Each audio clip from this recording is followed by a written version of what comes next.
Économique du commerce triangulaire. Oui.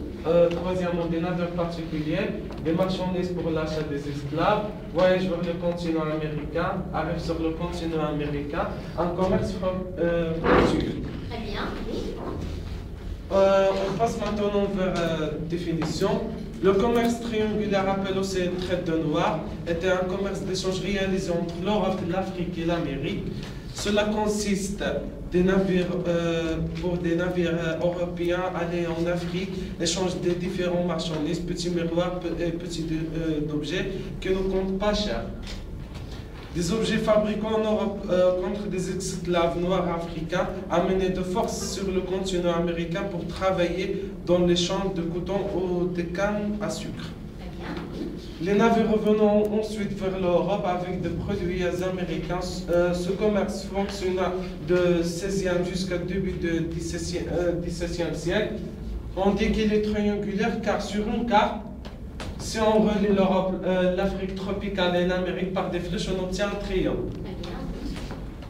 On passe avec notre ami Ayman qui présente. Très bien. Les éléments économiques du commerce triangulaire. Au départ de l'Europe, les principales marchandises étaient du tissu bon marché, de la verroterie aux divers objets dont des armes à feu. Ces marchandises étaient alors apportées par bateau sur la côte ouest de l'Afrique, dans le golfe de Guinée, où on les échangeait contre des esclaves, appelés aussi bois des. Les fournisseurs d'esclaves étaient soit des aventuriers européens, soit des chefs de guerre africains qui approvisionnaient les trafiquants européens. Les navires chargés d'esclaves faisaient alors pour les Antilles, le Brésil et les colonies anglaises d'Amérique. On arrivait en Amérique, on vendait les esclaves à des planteurs d'origine européenne, propriétaires de domaines où les esclaves servant de manière bon marché. Avec l'argent ainsi gagné, on achetait du sucre, de canne, du café, du cacao ou du coton, qu'on l'on rapportait vers l'Europe, où ces produits à si bon marché, vu les conditions de leur production, étaient très recherchés par la population de l'industrie. Les navires particuliers, en prévision du transport de plusieurs tonnes d'esclaves, les navires sont équipés d'un plancher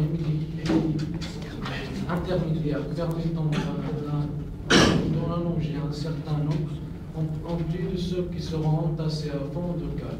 Il faut également prévoir des citernes pouvant contenir assez d'eau pour des mois de traversée. Le capitaine est généralement un homme d'expérience, ayant la confiance des compagnies de traite des Noirs qui organisent ce commerce. Mais les matelots sont souvent des envoyés à la justice de leur pays. Très bien, oui. Les marchandises pour l'achat d'esclaves.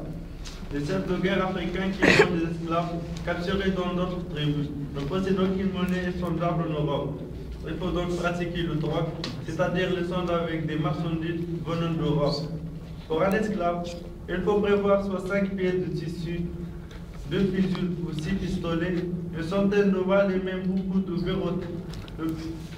verroteries très appréciées pour les parures.